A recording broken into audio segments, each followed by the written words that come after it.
श्रीमद् भगवद गीता यथारूप अनुवाद एवं तात्पर्य श्रील एसी भक्ति वेदांत स्वामी प्रभुपाद।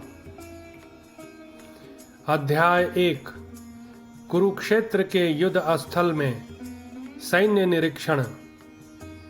श्लोक संख्या 1.2। संजय उवाच दृष्ट्वा तु पाण्डवानीकम् व्यूढं दुर्योधनस्तदा आचार्यम् उपसंगम्य राजा वचनम् अब्रवीत्।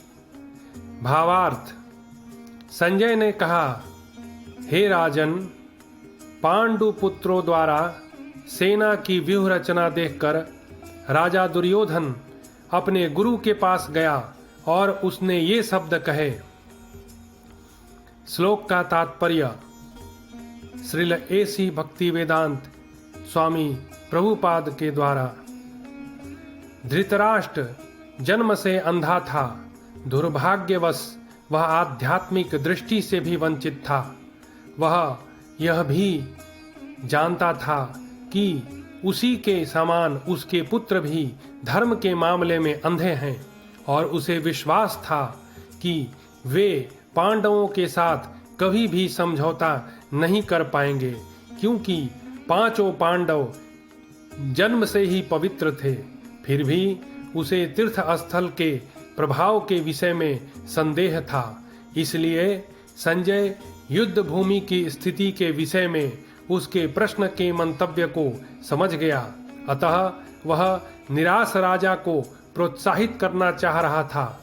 उसने उसे विश्वास दिलाया कि उसके पुत्र पवित्र स्थान के प्रभाव में आकर किसी प्रकार का समझौता करने नहीं जा रहे हैं। उसने राजा को बताया कि उसका पुत्र दुर्योधन पांडवों की सेना को देखकर तुरंत अपने सेनापति द्रोणाचार्य को वास्तविक स्थिति से अवगत कराने गया। यद्यपि दुर्योधन को राजा कहकर संबोधित किया गया है, तो भी स्थिति की गंभीरता के कारण उसे सेनापति के पास जाना पड़ा। अतएव दुर्योधन राजनीतिज्ञ बनने के लिए सर्वथा उपयुक्त था। किंतु जब उसने पांडवों की व्यूह रचना देखी तो उसका यह कूटनीतिज्ञ व्यवहार उसके भय को छिपा न पाया।